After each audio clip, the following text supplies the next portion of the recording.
Saya mau cerita sedikit tentang pengalaman saya selama pendakian awal di akhir tahun 2020 menuju Gunung Sibaya. Saya udah rencanain jauh hari sama teman saya dan mutusin buat mulai pendakian tepat tanggal 31 Desember 2020. Saya berangkat dari rumah sekitar jam 8 pagi. Di perjalanan kami disambut dengan cuaca gerimis, tapi tidak menghentikan perjalanan kami. Dengan dana yang cukup minim, di perjalanan sebelum sampai kami mengalami kendala. Ban kami bocor, dan kami harus mendorong motor kami dari atas tanjakan Brastagi untuk turun ke bawah. Karena bengkel cukup jauh, kami memakan waktu yang cukup lama. Setelah sampai di bengkel, kami duduk sejenak sambil menunggu kendaraan kami ditambal. Gerimis semakin deras, tetapi kami tetap tancap gas untuk sampai ke tujuan. Kami tidak berencana untuk camp di atas gunung, dan kami memutuskan untuk pulang hari. Setelah sampai di lokasi, kami langsung registrasi dan bergegas memulai pendakian kami. Diawali dengan bismillah dan doa, agar sampai dan pulang dengan selamat.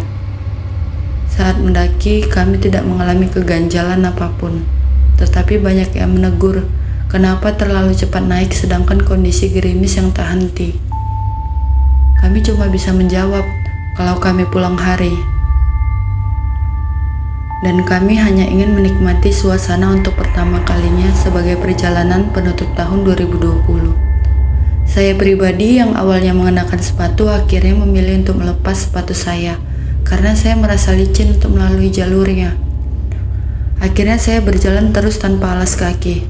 Sampailah kami di atas. Rasa syukur berulang kali kami ucapkan, karena keindahannya yang luar biasa. Untuk mengejar waktu, kami langsung bergegas untuk segera naik ke puncak Gunung Sibaya dengan ketinggian 2212 mdpl.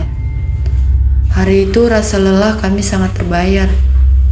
Namun tanpa diduga-duga, setelah kami memutuskan untuk langsung pulang, kami memilih melewati jalur belakang, yaitu jalur si debu-debu.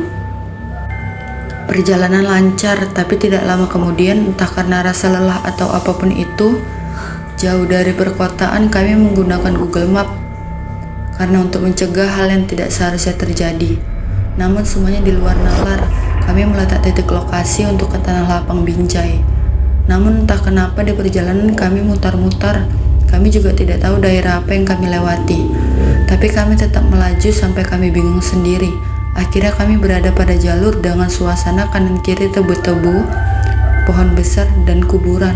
Kami tetap mengikuti alurnya, namun tiba-tiba kami berada di jalan buntu. Yang masih saya herankan, ada dua orang wanita yang duduk di depan rumah. Saya melihat ada dua rumah seperti layaknya rumah biasa, namun dua orang wanita itu tidak menegur sama sekali. Padahal kami sedang bingung, ini di mana, kenapa buntu? Dalam hati saya bilang, kalau orang-orang walau tidak kenal saat orang kebingungan pasti ditegur. Pikiran kami yang anehnya kenapa tidak bertanya seperti aneh kami rasakan. Kami langsung putar balik dari jalan buntu itu dan melanjutkan perjalanan dengan bingung, ini belok kemana ya? Saat itu kami memilih jalur kanan, tapi bukannya kami bertemu kota, tapi malah semakin gelap jalannya. Dan tiba-tiba kami bertemu dengan wanita lagi. Mereka naik kendaraan.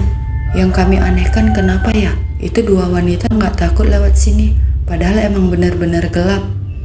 Temanku bilang, mungkin orang sini jadi udah terbiasa. Saya juga mengiyakan, mungkin memang benar. Makanya mereka tidak takut sama sekali. Kami terus melajukan kendaraan kami. Satu dari wanita itu menoleh ke arah belakang, tapi tetap tidak ada respon dari dia. Dia tancap gas seperti tidak melihat kami ada di belakangnya. Waktu semakin berlalu dan kegelapan semakin menyelimuti. Rasa aneh dan gelisah juga bercampur aduk. Tiba-tiba saya seperti ingin melihat ke belakang. Namun emang tidak ada apa-apa. Setelah saya mengalihkan pandangan saya ke depan, teman saya menoleh ke belakang. Dan saya bingung, tiba-tiba teman saya tancap gas, ngebut, nggak kayak awal dia berkendara. Dia cuma bilang, banyak-banyak berdoa. Saya semakin gelisah, namun tak henti berdoa. Dan sekitar jam setengah 10 malam kami sampai di ujung dan melihat lampu-lampu yang bersinar terang. Ternyata kami sudah keluar dari perjalanan yang aneh tadi. Bukan sampai ke titiknya, tapi kami malah keliling-keliling di jalanan gelap. Alhamdulillah akhirnya kami keluar dari kejadian di luar nalar itu. Setelah sampai di rumah tepat jam 10 malam, saya langsung bersih-bersih dan langsung istirahat di sambil memegang ponsel saya dan melihat foto-foto yang sudah diambil di atas gunung tadi. Tiba-tiba saya mendapat notifikasi dari teman saya. Dia bilang, "Tadi nggak ada lihat apa-apa kan waktu noleh ke belakang?" Saya bilang, "Enggak." Cuma saya langsung tanya, "Tadi kenapa tiba-tiba ngebut?" Teman saya jawab, "Iya, tadi pas saya noleh ke belakang ada 2 orang laki-laki yang ngejar kita bawa senjata tajam. Kalau tadi minyak kendaraan kita habis, mungkin kita udah nggak selamat. Sengaja nggak bilang pas di situ," katanya. Takut saya cemas dan ketakutan. Alhamdulillah Allah masih lindungin kita. Saya langsung kaget dan mikir panjang sampai ngucap, "Ya Allah, Alhamdulillah masih lindungi kami." Perjalanan ini bakal jadi perjalanan yang bakal terus saya ingat. Keanehan dan rasa di luar nalar itu benar-benar ada di kenyataan. Pesan dari saya, kemanapun kita pergi dan sejauh apapun kita pergi, jangan pernah lupa untuk terus berdoa meminta perlindungan kepada Allah Subhanahu wa Ta'ala. Allah gak pernah tidur untuk hambanya yang terus berharap pertolongan kepadanya. Makasih buat teman-teman semua yang udah ikutin alur ceritanya. Kita bakal lanjut di part kedua, itu tentang pendakian saya akhir tahun 2021.